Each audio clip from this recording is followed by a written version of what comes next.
On your marks, get set, bake.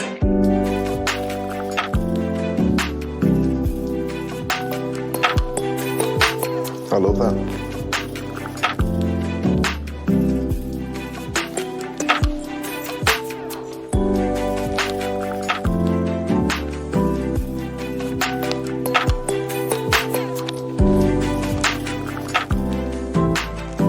Good flavor.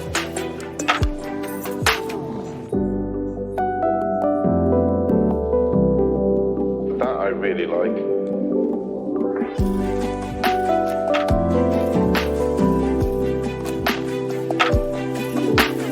That is delicious. Bakers, your time is up.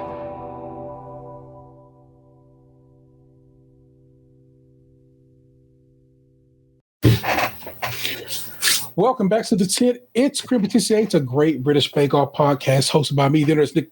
I'm not the Internet's Nick Jew, people. I promise you I'm not. I'm the Internet's Nick 713. That is the Internet's Nick Jew. It just wasn't going to happen for me today, champ. It's like a face-off. That's the one error I don't make. I just, man, there you go. I was really just thought I had something going there, people. It wasn't good. Back at it like a bad habit. We missed yesterday because my lady went to a concert. That ended up going long enough. We definitely could have did the show, but that's me being worried. So it all worked out. They went to go see a band called Lawrence, and I think you might bang with Lawrence's music. It's pretty good. The band is called Lawrence. I don't know the people who are in that band. I have no idea what their name is, but it's I listened to a little bit of the music. I was like, okay, this kind of a little funky pop kind of vibe sensibilities. I can deal with it. Okay. So I'm not saying jump down with it, but I was, but Ness was like they show love to D'Angelo at the show last night. I'm like, all right, so they my kind of people then. I actually ended up watching Baby Boom last night. Nice. So it's all to the good people. Man, it is pastry week. And I oftentimes have a good time pastry week, but then not because it's oftentimes a weird ass British savory pies that do nothing for my American palate and sensibilities. Fun to watch them bake, but fair. It's like I like watching the show because sometimes I like to be like, I eat that. It wasn't a lot of I eat that this week. I can promise you that. In fact, I think it's probably like one thing I could eat. I think my man's tofu joint. Yes, but yeah, tofu and bread. No, thank you.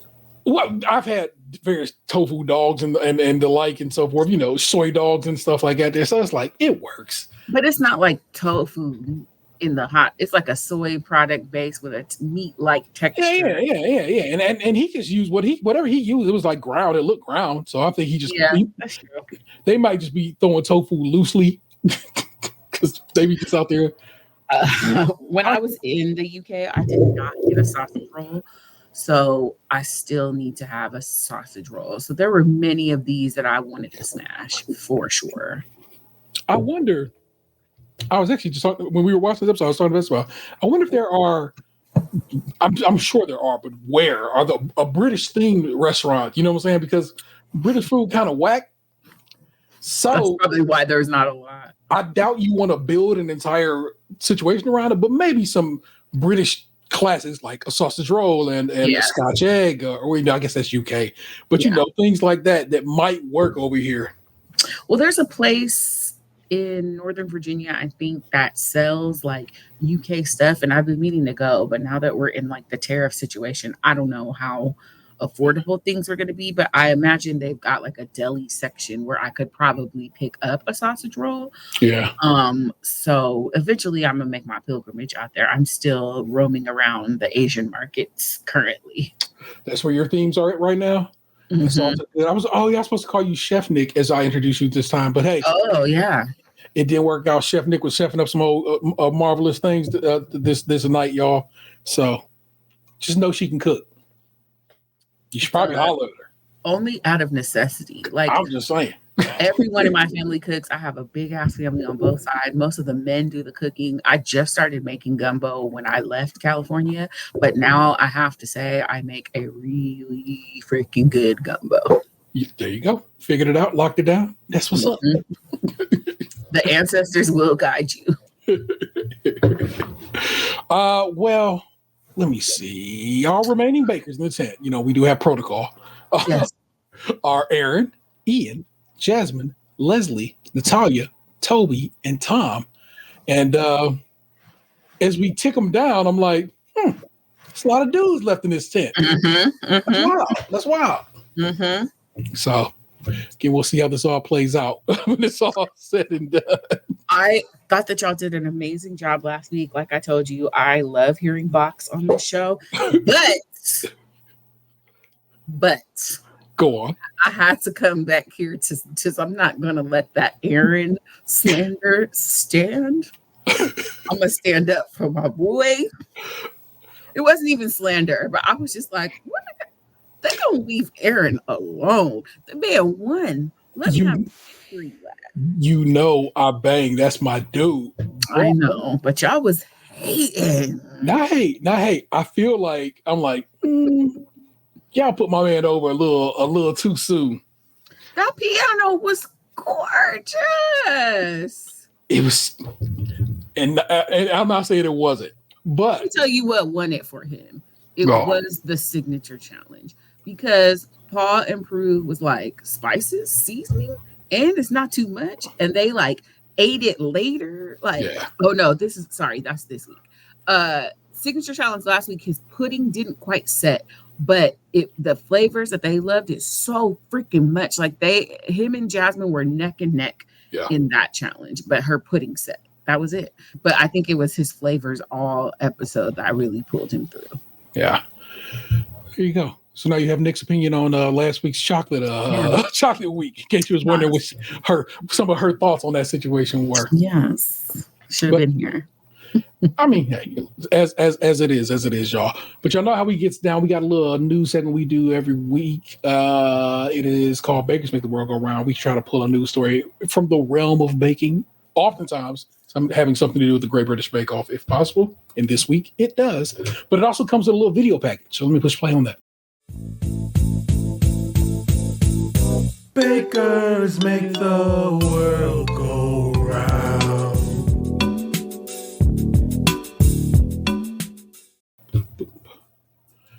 Bakers make the world go round. This is from the Radio Times.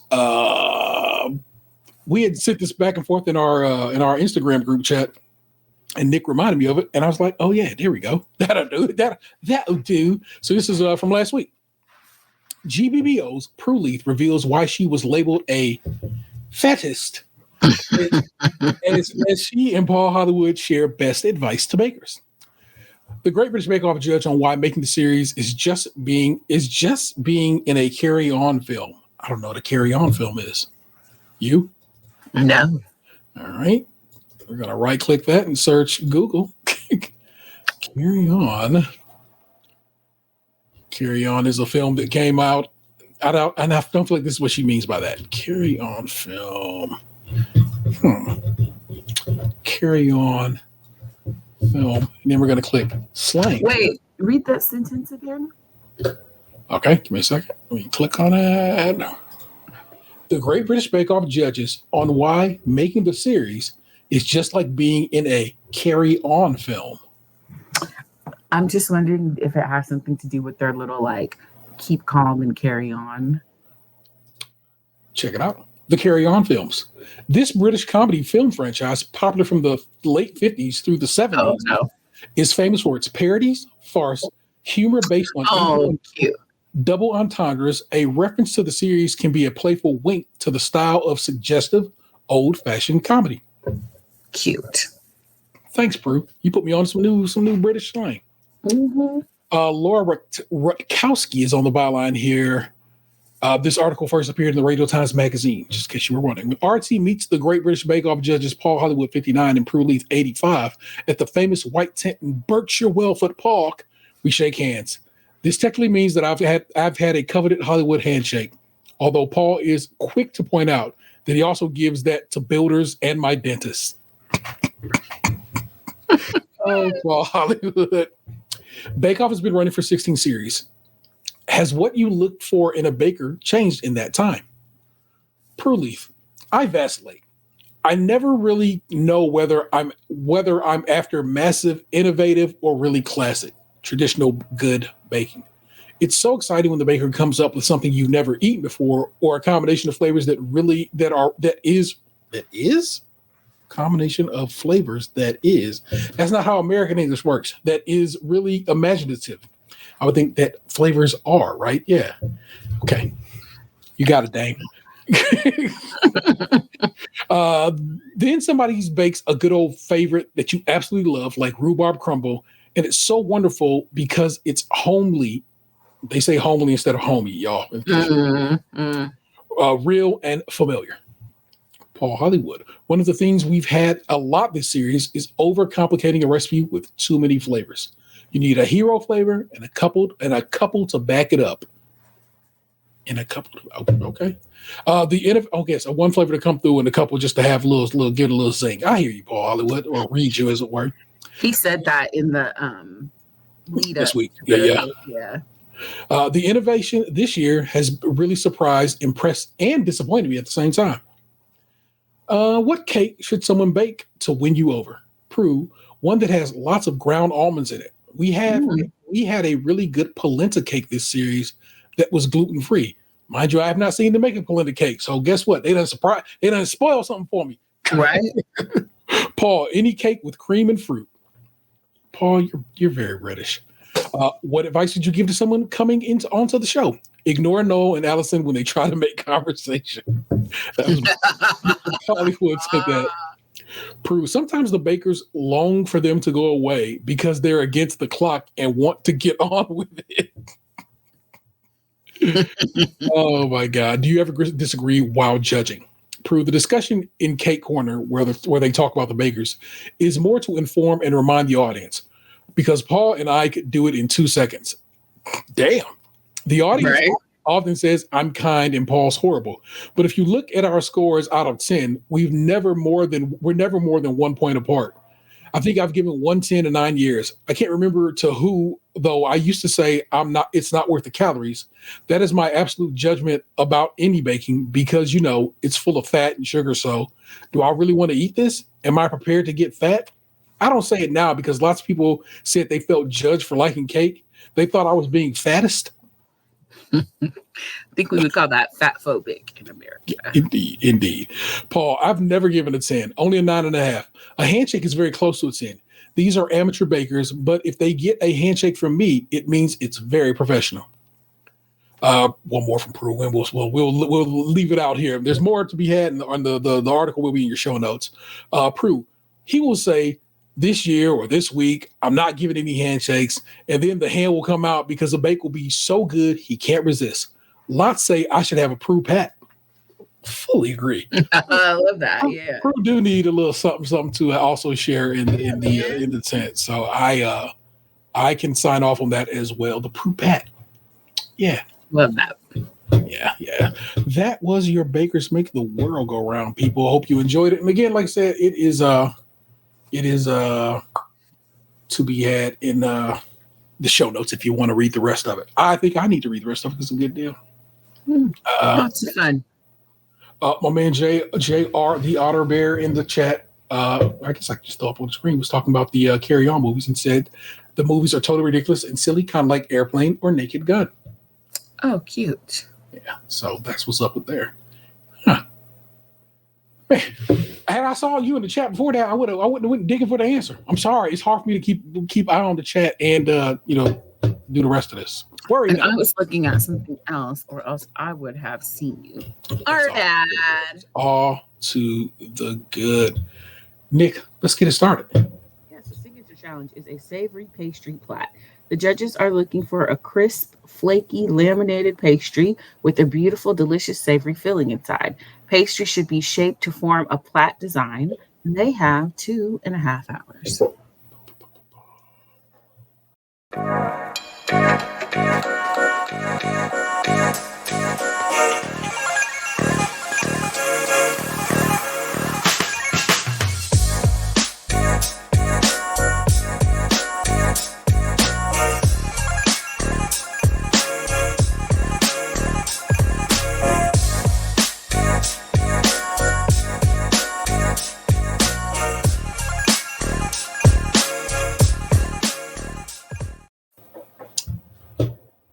solid signature this go around. I was kind of like, okay, I can see what we're doing here and how it should be working.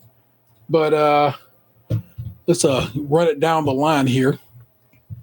Ian's up first. He's going for an Irish sausage roll, savory plait. It's a tofu, broccoli, and potato stew kind of vibe. I'm just gonna say Guinness. They said Irish stout, but I'm like, buddy, that's just Guinness. Right. So I'm gonna call it Guinness because I can. Mama name is Guinness. I'm gonna call it Guinness. In a plait meant to resemble an Irish clatter ring. I did not appreciate the design. It didn't look like a clatter ring. It did not. It looked like something else, and we're not gonna say what that is because we try to keep this a little peachy. Oh, like a wreath, but you're talking about the design part. Something gross. Yeah. And leave it there. Don't even worry about it. Toby's up next. He's going for a Seville Place savory plait based on the first meal Toby made for his roomies, filled with chicken, bacon, leek, cheddar, and creme fraiche in intricately braided full puff pastry with a side of cranberry sauce. If you don't know, and I'm not trying to treat you like a dummy, some people just don't know. Creme fraiche is a dairy product similar to cream cheese. I disagree. I think it leans more similar to sour cream. A soured cream containing 10 to 45% butterfat with a pH of approximately 4.5. It's soured with bacterial culture. European labeling regulations specify the two ingredients must be cream and bacterial culture. At the new year, and I guess toward the end of last year, Rihanna and her homegirl was eating chicken nuggets with caviar. And creme fraiche. And me and Vanessa was like, we got to do that for New Year's. And so we did. So we tried it. And indeed, so I within enough recency, like earlier this year, had creme fraiche for the first time. And trust me, like I said, it leans more sour cream than cream cheese. Not sure why. In that case, Wikipedia seems to think that, but they wrong. Leslie, she's going for Dad's favorite savory plait. It's going to be her take on a Paul Hollywood recipe she once made for her dad and he loved. It's going to be filled with pork sausage, mushrooms, caramelized onion with a layer of gooseberry compote. And I got to let y'all know what's going on with the realm of the gooseberry. I need y'all to know I was fully prepared to do not fully, nearly most of the ways prepared to do this show yesterday. So I already had gooseberry ready to go. And so here, I actually have the definition. I wrote it down. A gooseberry is a common name for a species of ribes, as well as a large number of plants of similar appearance, and also several unrelated plants. The berries of those in the genus ribes are edible and may be green, orange, red, purple, yellow, white, or black. I'm going to scroll through a few of them for you. Oop, I can't click on that screen. I have to click on this screen. Get your little gooseberry popping off. It's in the currant family? It is. A currant is and the gooseberries are both ribes. So they make a drink over there, a concentrate called Ribena. So it's I wouldn't say it's grape juice because it's not. It's currant juice. Okay. So, yeah. So I'm hip. I'm with it. So that she gonna put this. She gonna take Paul's recipe and then you have to forgive me for this. Goose it a little bit. Didn't really mean to do it but I had to do that by adding this gooseberry compote to it. A very interesting. Because we do eat meat. We eat meat with cranberry sauce and or lingonberry sauce, and some people we put mint jelly on stuff. So it's not like we don't do that over here. But did she make it into a sauce, or did she just like both? She made a little side of sauce, but she also put a line through the actual meat in the roll. Okay. Yeah, in the plait. Forgive me. I don't know what a gooseberry tastes like, so I will withhold my American judgment. Fair. Jasmine's going for Aunt Palm's sausage roll savory plait. It's going to be filled with sausage, leek, and apple, seasoned with thyme and smoked paprika, with a little side dish of a tomato relish.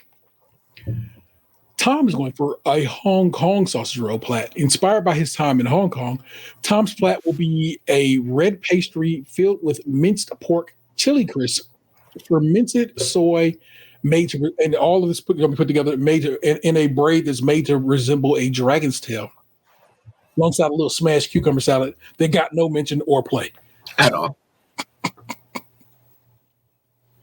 Natalia is going for Kiev and crust savory plat. She's basically making chicken Kiev in pastry. Chicken Kiev, if you've never had it, is like a chicken breast, and in the middle is some. It's like cheese. No, it's just garlic butter. Oh, okay.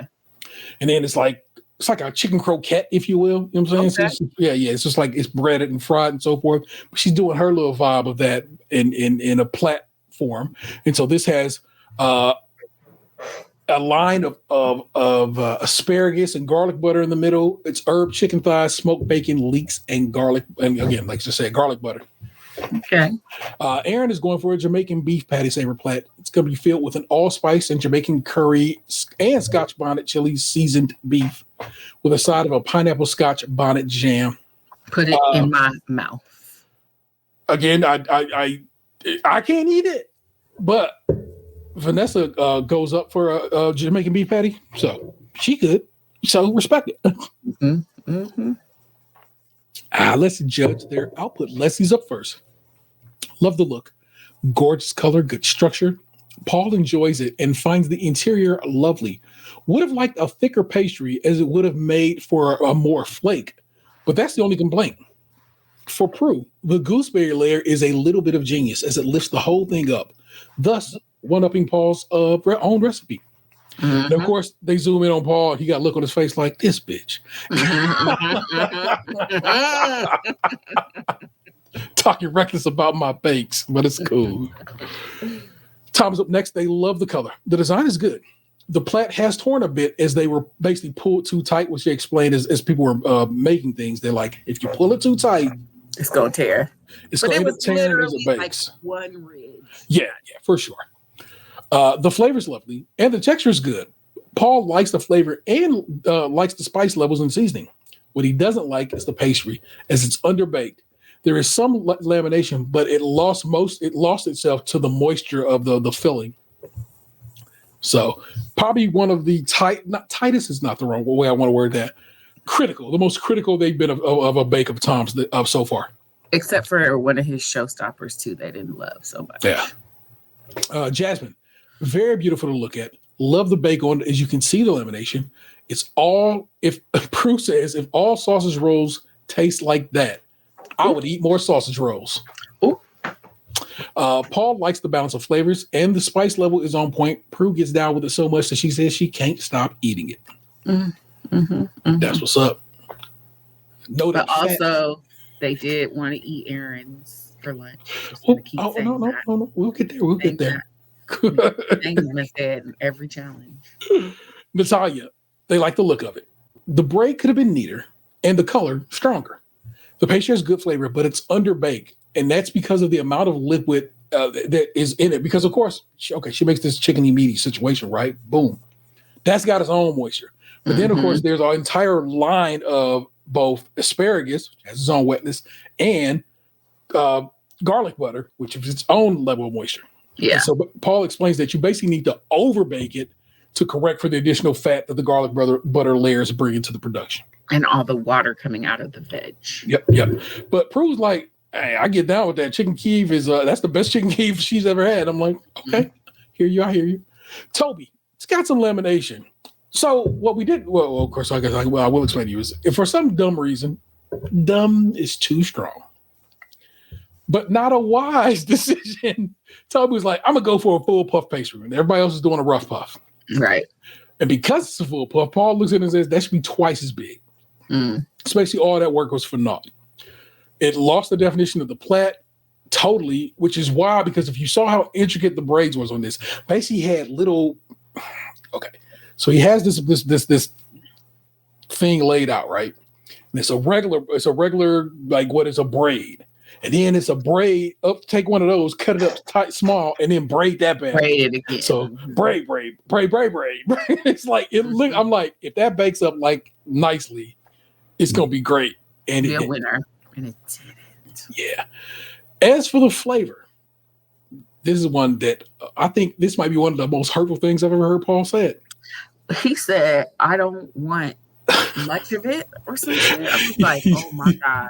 He said, "You can get bored of that quickly." Oh yeah, that hurt my feelings as like a person. I'm like, "Oh, that's not nice." Yeah, that one didn't feel good. Pastry has some rise, but would have liked to have seen a bit lighter, a bit more flake. Prue Dixon says, "I could eat more of it clearly than Paul would, and I think it's very nice with the cranberry sauce." And then Toby's like, "So I probably should have put the cranberry sauce in it, similar to how Leslie put the gooseberry in it." And Prue was like, "You should have. You should have." Mm-hmm. So knowledge. Ian, they like the idea. There's some lamination to it, but not enough color. The filling is slightly loose because it's tofu. And it was a little light-skinned. It was. The tofu was sort of lost, and there just isn't much flavor to it. Because basically, tofu takes on the flavor of whatever you hit it with, but you gotta hit it with it. Mm-hmm. So and he just simply did not. So you gotta, if you're gonna be doing some stuff with tofu and you need it to be, present, either marinated in it or hit it with the spice weasel Elzar. You gotta season the crap out of it. Okay. Mm-hmm. Now, I'm putting you onto that game myself because I've done a lot of stuff with tofu. I made fried tofu instead of fried chicken and so forth and so on. I'm telling you, it's trickery involved. It's lovely.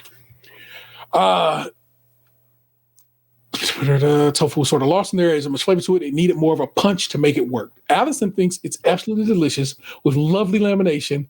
All the veg and tofu together, absolutely delicious. Which of course makes the judges chuckle and just skate out on her. And I was like, that's my girl. So I know they get to taste it, but they don't often show us them tasting it. But it would be nice to see them tasting stuff. Yeah. Aaron is bringing up the rear here. The plating is fantastic. The plaiting is fantastic. A beautiful piece of pastry. Holds together well. So pretty. It's delicious. Really delicious, in fact. It's beautiful. Really good. The heat is spot on. The pastry, lovely. The annoying thing, it's just ever so slightly underbaked. It's holding well. It's full of flavor. Plating's good. It's stunning. Just delicious. Paul says he's having it for me lunch. Prue says, hold on to that little slice that she had for her lunch too. This is close to being perfect. Then he cut a big ass hunk of it and put it to the side.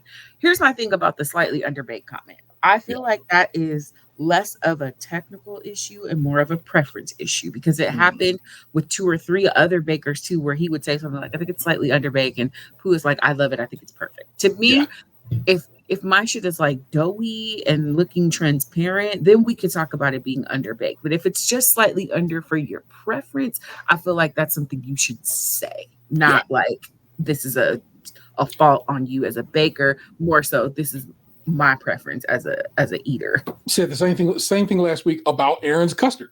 Mm-hmm. That I feel like he might prefer a thinner custard, and in fact, it'll come again in technical when I say you win. Yep. And indeed, that was a great signature. Accessible, because everybody, in fact, a lot of our Great American Bake Off baking show friends were making it on their IGs if you want to go peek. And in fact, some of the great British Bake Off contestants were also former contestants were also making it on their IGs. If you don't get down there, so a lot of people were having a good time with the old pastry Plait. So a lot of fun to be had there. I really enjoyed this week's signature. Certainly. Yeah, for sure. Set them up, Nick. The technical challenge this week is set by Paul. He tells them that they have to be neat and precise for the recipe to work properly. Paul would like them to bake his take on the classic Gala Pie. They have to make a spectacular rectangular pork pie made with a rich hot watercress pastry. Also, it must have the classic line of eggs going through the middle. They have to also make a piccalilli. They have 3 hours.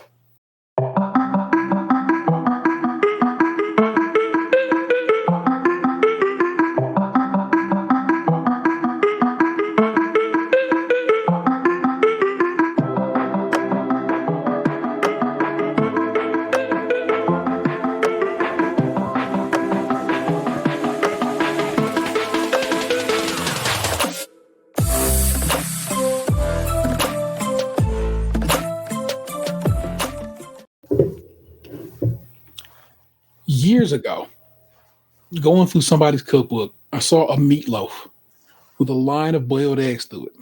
Mm-hmm. And I was like, that's kind of fly. Mm-hmm. And so every so often, your boy will make up a turkey meatloaf, little chicken, little turkey I mix together. So I guess a poultry meatloaf. And I will put a little line of boiled egg through it. I love it. As do I. It's very tasty. Turns out very well. So kind of respect the idea of this. Basically, a Gala Pie is a meatloaf in a crust. Think no harder than that. Mm-hmm. And you'll be like, oh, okay, I get that. Yeah. My American sensibilities did not enjoy that they wanted it to be pink. Again, I have a part of that. We'll get to that in this discussion. Promise you we will. But not great. I was not aware of it. Maybe you weren't either, Nick, and maybe you, the listener, are not, is piccalilli. Yeah, no clue. Or mustard pickle is a tangy mustard-colored British pickle relish. It's an English interpretation of a South Asian pickles made from chopped mixed vegetables. It is known for its distinct crunchy and savory flavor and is often served with cold meats, cheeses, or sandwiches. And the recipe, of course, varies by region. And as we go through this task today, you'll notice it varies by bakers in this tent, which I think is very kind of cool. Down like, what is this on my leg? All right, it was just fuzz, y'all. I was concerned I was being attacked by something. Like, what is eating me? Oh no. It's all to the good. You know what it is for the technical, baby. I can't really say too much. They were given a recipe and some guidance on how to make it.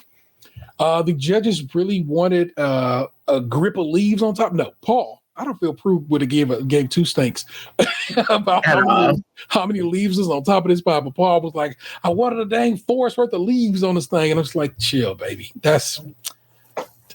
I don't know. But sure. I feel like the thing he wanted most importantly that everybody did not do is a whole. Correct. Yeah.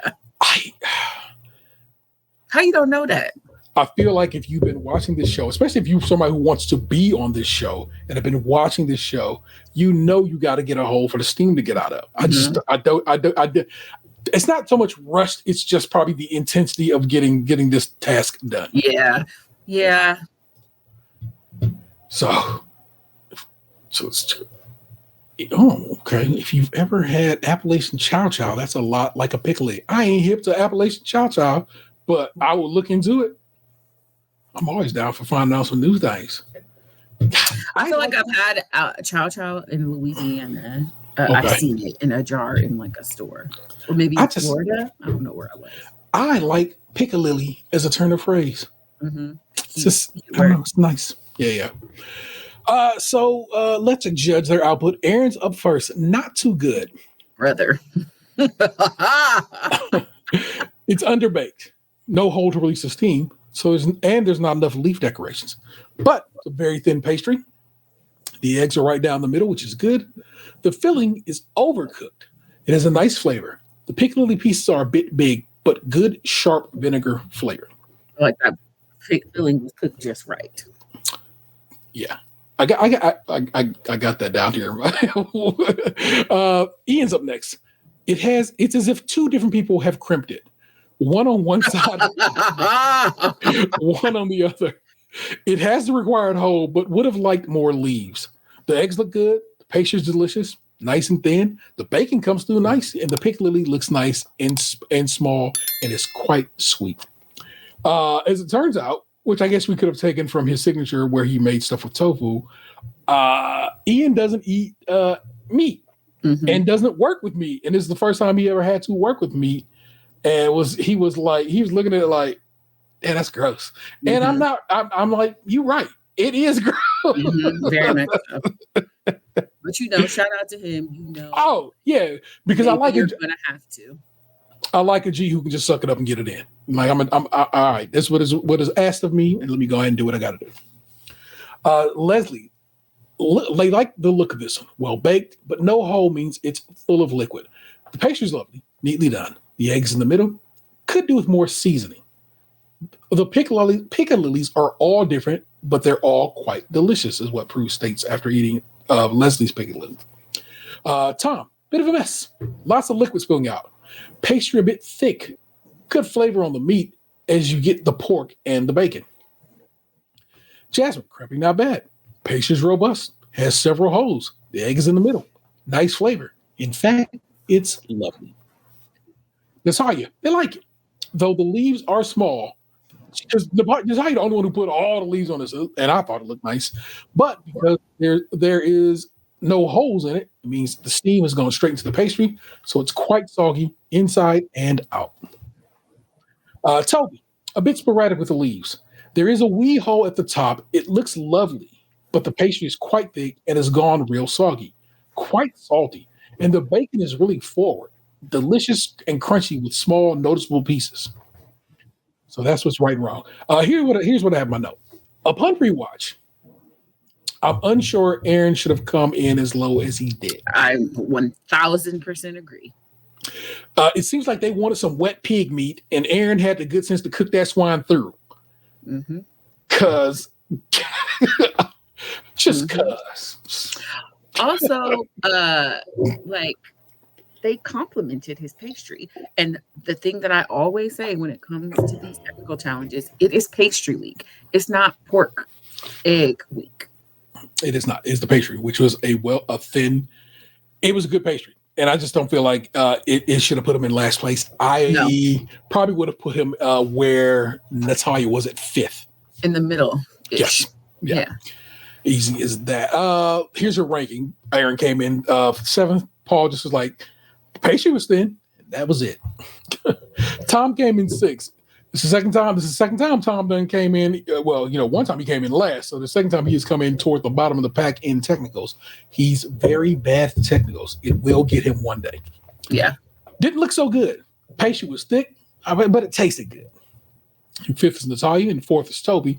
In 3rd is Leslie. The man who don't even eat meat comes through in 2nd. Looks lovely. Only complaint was the crimping. And then first, for her 4th time, Jasmine ticked all the boxes. My favorite thing about this was when they announced Aaron's as last place. He looked over at Tom like, it's yours.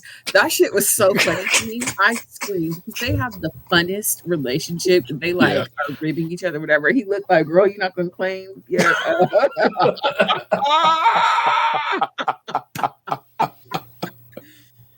Well, for Miss Jasmine, she ticked all the boxes. Yes. It has the holes on top. It had the leaf, neat crimping. Well done. Jasmine, like once upon a time, the homie Jurgen is kind of dog walking. But you never know. And that's the point, because all of a sudden they took my man from me. Right. So, and I ain't been right since. I need like you to know. Game of Thrones, you start liking somebody and they chop their head off in the 9th episode of the first season. Oh, sorry, spoiler alert or whatever. Second to the episode with the jiggly bits, this was extremely difficult for your girl to watch all that water coming out of that bread.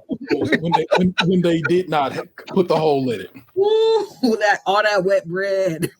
It's wet bread. It's pink pig. I'm like, maybe it's an American thing. We have been told consistently, cook that through because pig got stuff in it.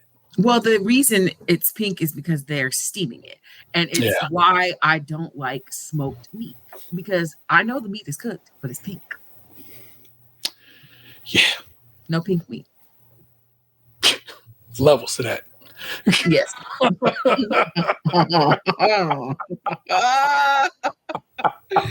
I thought we was keeping it PG. I just, hey, you do with that what you will. Levels to that. That's all I'm saying. If you will, my dad. It's not a lie. Showstopper challenge is a visually stunning sculpted tart. They can use any style of pastry, but the judges will be looking for great flavors and great textures. Now, this part they did not do until after this, but I'm going to include it. The tart should have a decorative theme and have a beautifully sculpted pastry. There should be a story behind it. The whole construction has to be at least a foot high, and they must make the structure out of the pastry they're using for the tart. They have 4 hours.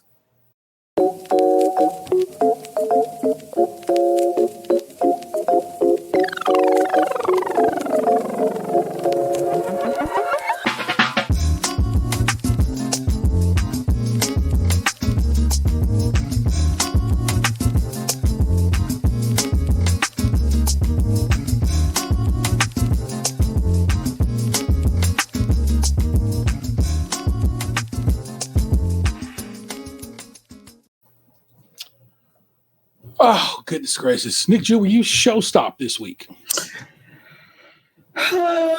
Yes, for the most part. Fair. Were you showstop last week?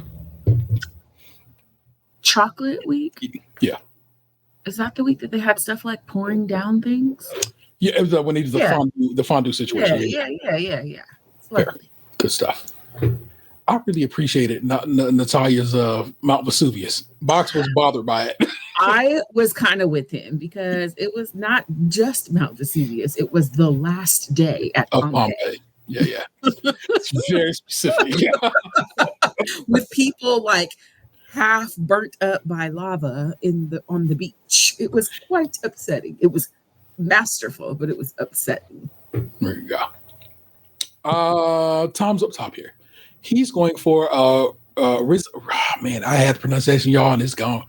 So I'm just going to read it to you like I think I know it. A Rizza Lamanda sculpted tart. We'll get into what Rizza Lamanda is here shortly. It's going to be shaped like a 4-in-a-row board, aka Connect 4 for round yarn, you know. Mm-hmm. The board is to be made with sweet short crust pastry that will sit atop a tart filled with puffed rice, almond creme pat, cherry and kirsch compote with toasted almond flakes. Now, a part of a Rizza Lamanda, man. Sorry, y'all. I had said it multiple times earlier to be prepared for this, and it's right out of my brain. It's right. Has a tradition of placing a whole almond amongst the slivered almonds. And if you get the whole almond in your serving, you win a little prize. He didn't have no prize. I mean, you know, hey. Rizzilamande is a creamy, traditional Danish dessert served at Christmas dinner. It is a luxurious version of rice pudding made with combining cold rice porridge with whipped cream. Man, that really hit my lip weird. Vanilla, chopped almonds. It's typically served cold and topped with warm cherry sauce. Don't worry, you know I have a version of it, so you can check it out. Boom. Nope. I haven't had rice pudding since the mid 80s. It's something my mama made once upon a time. So I don't know what's going on there. I don't know how this cooks up or anything like that there, but it's attractive. To me, it looks like a Halloween decoration. I can see it. You probably make that. You usually call that brains. That damn on the Golden Child when it's a little blood coming out the oatmeal. Oh yeah, when he hit the little spoon. Mm-hmm. That's what that looked like to me.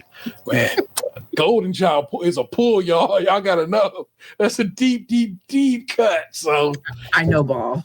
Yeah, facts. Natalia's going for a swan sculpted tart. Her grandparents' surname translates to swan, so this is dedicated to her grandfather who passed away.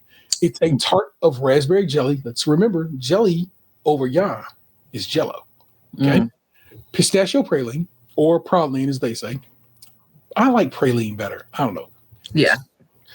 And creme diplomat topped with a short crust swan. I need y'all to know, I went and got the definition for creme diplomat. It was like, I gave y'all definition of creme diplomat earlier in this very series. So y'all know what it is. If you don't know, go back a few episodes. It's in there. Aaron's going for a Nobody Gnomes sculpted tart. You know I love a good punny name. It's based on the story of how Aaron and his friend would move her mom's gnome around the garden. So cute. It's a jasmine rice custard tart filled with a ginger jam, topped with ginger ale, forgive me, then covered in a peach gel, decorated with a short crust bridge, his second of the season, and a gnome surrounded by trees. Toby's going for roller coaster tart, sculpted tart. Appreciate it. Made with a sweet short crust. It's a roller coaster ramp will be sitting on top of a burnt honey custard filled tart, topped with a blackberry reduction and a mascarpone chantilly. That one I hadn't told you about before, so let's go. A mascarpone chantilly is a rich, stabilized version of a traditional chantilly cream. Remember, chantilly cream, it's just whipped cream, made by whipping mascarpone cheese with heavy cream, sugar, and vanilla. The addition of the mascarpone creates a denser, more luxurious, and flavorful cream that holds its shape better and longer than standard whipped cream. He uses the mascarpone chantilly to make the grass that the entire operation is sitting atop. Looks great. See, like it would taste good too to me. Mm-hmm. Jazz is going for the Orchard Sculpted Tart. Poached pears in a chocolate frangipane tart, decorated. Oh, sorry, I moved my notes. Decorated with a short crust pear tree and a chocolate soil kind of vibe. Leslie is going for Mabel's Bumblebee Sculpted Tart. Once again, Leslie talks about her granddaughter Mabel. She's dedicated several bakes to this series so far, and I love that she loves her grandbaby so much. Yes. These are going to be pecan pies glazed with honey in a sweet short crust, stacked atop each other, and decorated with honeycomb pastry shapes with crushed boiled sweets meant to resemble honey-filled combs. She also then paints bees on some of them, and it's a really fun thing. Allison helps her out a little bit on one. Cute. Ian's going for I got this for you too. The Giant's Causeway Sculpted Tart.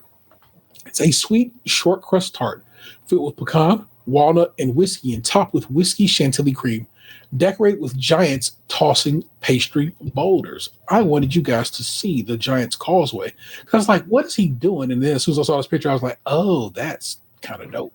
Those boulders were incredible. They're not really boulders if you look at it, because he was making these like. Oh. Apparently, this is where these are made, I believe, of basalt, and they're from they're volcanic. A volcano that happened many crazy caused this the rocks to look and appear like this. The crazy part is how like straight up and down rectangular the ones are in the background. Yeah. That's nuts. So, and I think if you were to see his, and I might make that the art for this week. That's what he did. He made that in pastry, and I was like, well done. So Ian and Tom can come through in the events where they can practice for. And this week Ian came through in technical. So I also got to give it up to him. Unlike Tom, Ian did a good job. Did a good job in the technical as well. The Giant's Causeway is a UNESCO World Heritage Site in Northern Ireland, made of about 40,000 interlocking basalt columns, which are the result of ancient volcanic activity about 60 million years ago. It's also the subject of a popular legend involving a giant named Finn MacCool, who supposedly built the causeway to fight a Scottish giant. Ian tells the story as he is explaining making his tart to Paul and Prue. So it's a lot of fun to be had there, and we'll get to it. But before that, you get one more little video package before we jump to judging this output. Here, we'll see you in a bit.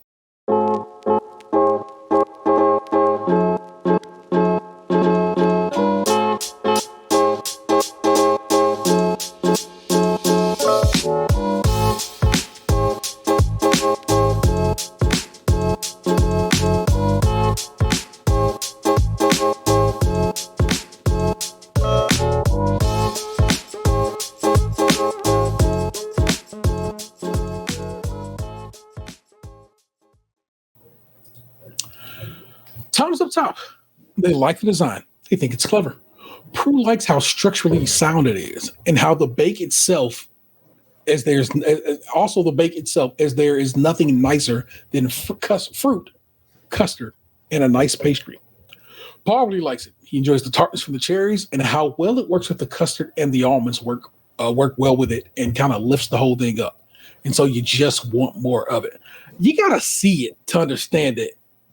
But my man came through with a really cool design, but also you can just lift a lid off that mug that itself was made of pastry. Bruh, that part was so incredible. It didn't even look like a real thing. It looked like I don't know, like pottery, or I don't know, like it was something crazy. Yeah, like the lid to a pie tin. Only it was just crushed. You could eat that bad boy if you were so inclined. Aaron coming. So I thought, and I'm gonna say this to you, and I'm like, is this shady or are they trying to make you think something's about to happen here that's not going to happen here? So after Aaron's judge, and I'll talk about that here shortly, they kept bringing the camera back to him as they talked about other bakers this whole episode. And I'm like, you trying to make it look like he got stank face? Because he don't really. Right. And again, second watch, I think he got more credit for his bake than I was giving him when I initially watched. I was like, oh my God. And then I was like, on the second watch, I'm like, oh, wait a minute, they was real vibey with him. It's just one thing. They liked the proportions and the depth of the design, as well as the lake that works so well. So it's a solid design across the board. But the jasmine is quite punchy. And why is that? It's because he used extract. And too much of it, making for a very floral tart, though it's not unpleasant. Just what I wanted the ginger to be more present. That's the thing. I feel like this is the second time this week that Paul has given Aaron judgment that seemed negative, but it was not negative. Like it feels like a preference thing. It was floral for you, but you still liked how it tasted. It wasn't inedible. Yeah. Prue likes it because it's strange and new to her, but she doesn't think she can eat a lot of it. And like I said, that just tells me dial that jasmine back. Dial that jasmine back just enough so that the ginger and the jasmine are seen together as opposed to one taking over the other. But in general, well done. They like the pastry and all that, so he did well. Ian, so detailed and so clever, a great work of art that shows off the Giant's Causeway, but too much booze. Too much booze. It tastes good, but the alcohol is slightly overwhelming. But the texture is good, and the pastry is beautiful. Solid. You got to see this to believe it. Again, I'm pretty sure I'm just going to make the show art if I can find a proper image of it. It's gorgeous. So my man is an artist. Trust. Leslie, the bees on the pastry are exquisite. Oh, God, they were so pretty. It really was. But the whole thing is slightly askew. Paul likes the way it's popping out. It's proper 3D, is what he says. Very arty. Again, they say homely instead of homey. They say arty instead of artsy. It's just little tweaks here they do to what we all say over here. Prue was worried it would be too sweet, but it's not. Paul likes the depth of the flavor that the nuts provide, and the honey is good too. It has a hero flavor that works. He likes the design, even though it's slightly overbaked. It's under or it's over this week, y'all. And it's upsetting because then I know what it is. They're like, don't want to be underbaked. Let me leave it in a little longer. Damn it, now it's over. Oh no, I feel like unless it's burnt, we shouldn't be talking about over. Unless it's raw, we shouldn't be talking about under. Toby, a bit wonky, but it looks stable. The burnt honey is really nice, not overly sweet. Blends well with the blackberry and is delicious together. The pastry is exceptional. Just falls apart. Wafer thin, melts in the mouth. All the texture beautiful. All the flavors are good. Shame about the wobbling design. Poor baby thought he had an extra half hour. Again, it's one of the things like, how are we not? In fact, they announced it to you at the beginning of the operation, 4 hours to complete. It but means sometimes you get some shit in your mind and you just are like, I have 4.5 hours. I know. I'll be having a whole like what day? Yeah. When? It's Tuesday all day. Damn. Natalia, real good job. The height, the proportions, the lake that the swan is sitting on. It's gorgeous. The pistachio praline brings the sweetness, the raspberry, the tartness, and the cream brings it all together. And when you get all the elements, it's just hitting. But the pastry's overworked and too thick. The pastry's also tough. And in Prue's mind, the raspberry dominates too much. It's delicious, but similar to Aaron's, she would only like a little piece of it. Yeah. But it looks incredible. It was gorgeous, but it is pastry week, not, is it real or is it cake week? Beautiful, y'all. She is a hell of an artist in her own right, and I hope that's something she does some stuff with. Mm-hmm. Y'all, just shooting lights out this week. Let me be real with you. At least design-wise. Jasmine, very personal. You can see it in patisserie shop. The pears are nice, but the chocolate frangipane, though rich, is a bit drying on the palate. Something needs to be added to it, a curd or something maybe to cut that. Otherwise, they love it. The design is amazing and very jasmine. It's just missing that texture. Oh, and for the record, the pastry is very good too.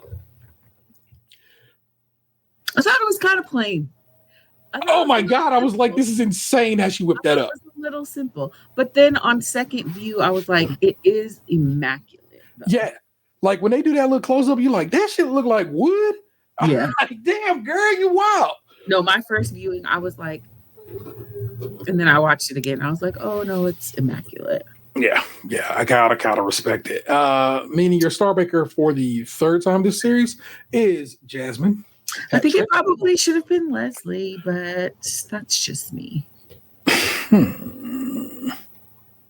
Let's scroll back up to her signature. What did they say about her signature? Leslie. Only complaint is that he would have wanted more flaky. And I don't think that's enough to yeah. And Jasmine's thing was dry. Yeah. And Leslie came in third in technical. The only thing is that the part that they complained about Jasmine was not the pastry element, so I can see that. But I think Leslie did very well this week. I think Leslie had a week just like Aaron's week where he got star baker. Exactly. And therefore, probably easily, I'm not gonna say arguably should have had star baker. Unlike last week, I think I could argue again. And I'm like I said. If anybody gonna get Starbaker last week that wasn't Aaron, sure. But Aaron got Starbaker last week, and that's why I was peace with it. Yeah. So it's all to the good. Jasmine's really good at what she does. Like JR the Otter Bear says in the chat, you never know. Shock elimination in the quarter or semifinal is almost becoming a tradition. Jurgen Janusz. Yeah. Because people get nervous. That's where it becomes nerves. They get them as opposed to their baking skill. And also, if you're shooting lights out the entire competition, they're either going to cut you a break if you mess up in like one challenge, or you mess up a whole week and you're out of there. Yeah, it's wild because of that. But sent home is unforced. I mean, whatever. No disrespect. Love her to bits. Somebody has to go home. At this point, everybody there is doing really well. Yeah. And it is Natalia. And I can't even argue against it. Sometimes I'll be like, no, maybe. But this case, nah. I feel like a lot of some of this was also sins of the past. This is messed up in technicals and so forth and the like. It wasn't that she had a terrible week. She didn't. She had a fine week. But fine will not get you to past pastry week in this case. Yeah. I see Leslie starting to pull out from the pack, which I've been waiting for from the very beginning. And I keep on saying, if Aaron doesn't get it together next week, he's going to go. So I really hope that this next week he gets it together enough. I would like to see Toby take one. He's shown some really, and Ian, I think everybody left should be Star Baker at least one time. They all have the potential to, but they're just running out of time at this point. I love being right about Leslie. We said that in week 2. I'm like, watch for her. And here we are. Guess what? You know, one to watch. Normally, you can catch us in the chat Tuesdays around 8:30. Yesterday was a bit of a fluke. We should be good. We were just discussing it the next few Tuesdays through. We should be kind of good to be recording on that. So worry not. Jump in the chat. YouTube, Twitch, we're out here. Make sure you comment and subscribe on YouTube because that's what basically pushes it to other people to be seen. I want you to open up YouTube and see us sitting right there, okay? And to do that, it requires that you comment and subscribe so, it shows up in your feed more often. And then you can go share with other people so it starts showing up in their feed. Do that for us. If you're on Apple or Apple Podcasts or Spotify, get us with them 5 stars. It helps so much. and just pushes what we do into more people.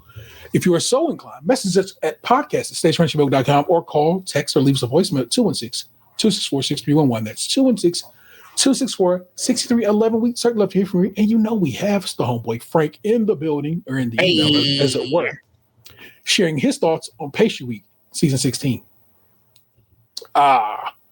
First, I have something. I have to say someone jinxed Natalia. It was me. They when they said they were going to switch their attention to her after their boo had been eliminated during Chocolate Week. Now she gone to kiss tisk. Switching boos. You're supposed to just be sad. Oh no. Hold on. No, I ain't saying Natalia you're gonna be my boo. I really dug my Italian and Indian Nadia. What it was. What a fly mixture. Yeah. Anyway, she was okay about it during Extra Slice. Allison was on as a guest as well. Natalia stated her husband went behind her back and submitted her name for the show. When asked what her plans were now, Natalia said she wanted to open her own baking business and asked if anyone had funds to partner with her. Very cool. I love that. Also, Allison was cackling throughout the hour nonstop. That led to a game where they played odd noises and they had to figure out if it was Allison, an animal, or other. Results were surprising. Now, I don't think I need to add any comments to this episode. The energy level was just off the charts with that runway walk. Yes. Oh my God. Oh my gosh. So of course they wanted a a beautifully something tart. A visually stunning sculpted tart. Yes. And so Noel says, so if you need an example of a visually stunning sculpted tart, here's Allison, who does a little catwalk down the middle of between the baking stations. And he's like, you think that joke might come off a little sexist, so and then they did it again with Allison and Noel. And then because at this point they are really just like, laughing their asses off. They're like, hold on, we gotta get Prue. And so they say Prue, and Prue kind of just dances a little bit. Then she like, nah, hell. And she go ahead and catwalk down to herself and just let me tell you, truly shaking her little booty. Shaking her thing. I'm sorry, she still got it. I saw a little something. I saw something. Prue, Dame Leith. I see it. She is. I like that. I love what they do together, which is why she just said it's kind of like a carry-on movie. They're just having a great time, and it just was a great time to be had. And I really enjoyed this episode. Like I said, it really turned out well. I had forgotten all about that. I thought I wrote it in my notes, but I guess I had not. I know, same. Like, thank you. See, this is why we gotta have Frank on the show. The homie, you know what I'm saying? Worry not. Frank will be joining us. I believe I believe we have decided on the finale. Frank, you don't know that, but you do now. See you in the finale, sir. Worry not. And that'll be a good time to be had there. Let me see where the energy level was off the charts with the runway walk. The look on Paul's face at the end when the contestants expecting him to walk says it all. Well, congrats to Jasmine for her third Star Baker title. Well earned. She has clearly established herself as the front runner. It was sad to see Aaron regress. I'm not going to go so far as to say I saw Aaron regress. My man didn't poke holes in it, and a lot of people didn't poke holes in it. And that's about that. I think he cooked his meat right. Yes. And in fact, I think everybody else cooked their meat wrong. But that's just me. Then again, he wasn't as sassy as he was last episode. Staying catty might be the key to him remaining successful. True indeed. Got to have that kind of energy for yourself. Regardless, he has a decent shot at making the finals. Now I want to talk about Tom. And this will be a little controversial. This was his weakest effort, but it didn't bother me too much. Now, even the most talented of contestants can have a bad week. But something about Tom clicked in my brain. I wondered if his mediocre performance in technical is more than just bad luck. It might be something about his mindset. Technical challenges are basically problem-solving pop quizzes on the level of SAT or the GRE. Someone like Poimon clearly panics when they happen, and she can't function and ends up a bit of a mess. Forgive me. But I think with Tom, it's a different situation. He stated before how he needs to better prepare for them, yet he's never cracked the top three. It's pure speculation. But I suspect part of the reason he doesn't do well is because part of him doesn't want to do them, and he ends up not fully committing to the task. Okay. He's arguably the most talented and creative baker this season, but after 6 weeks, you would think he would have managed at least third place in one of the technicals, just by law of averages. For no other reason, every other contestant who made it to Pastry Week has managed that. During the one for back to school week, he came in 6th. You would think a baker of his skill would have the ability to do a better job making a school cake from scratch. Toby, who is so inconsistent, has beaten Tom almost every time in technical. That's crazy. When you compare Tom to Jasmine, you can see where it's coming from. It's clear she has much more drive and focus, and it shows in her results as a competitor. So it makes me wonder about his chances of making it to the finals, since it's not a slam dunk anymore. Well, I've left you with plenty to ponder. Frank, thanks always for contributing to the show. Like I said, we will have you on. The goal is to have you on for the final. We'll talk to you about getting that set up and what that involves. Worry not. Like I said, and as you know, because you listen, I've been saying that's what when it gets him, it will be the technical that gets him. Because the thing is, like, it's not, I want to call him arrogant, but there is always, as I say, the technical doesn't count until it does. So there's going to be a week where he's neck and neck with somebody who wins the technical or beats him in the technical if he doesn't get it together. That's exactly what it has to be, people. I'm telling you, that technical is going to get my man. So that's going to be it. Next week is Meringue week. Oh, I love it. I love it. An entire week dedicated. Yeah, it's probably gonna be a pavlova and so forth. But an entire week dedicated to meringues seems like a lot. Yes, I'm ready. We'll see how meringues work it out, and if they do work out, y'all. That episode already came on in the UK last night. We'll get it here Friday, and so that'll be fine and dandy to get this. This episode might be a little later in the day Friday than normal. It's because everything is off by one day. And normally, right now, I'd be editing this show, and instead I'm recording this show. And tomorrow I record another show. So it's situational. Worry not. If this is not if you're watching it live, thanks. Yeah, I don't know when I'm going to watch because I have something going on Friday night. I have a thing that I do for work every year, all day, Saturday, all day. I probably could get it Saturday night. Then I've got class before church, and then another thing on Sunday. So this might be not until Sunday night for me. Fair. So, see, we all got problems. Problems not that deep. First world problems. at the finest. As always, that is the Internet's Nick Jew. I am me. I am the Internet's Terror 713. Bake with us again next time. Until then, peace. What happened to your ass? It used to be beautiful. Stays crunchy and milk.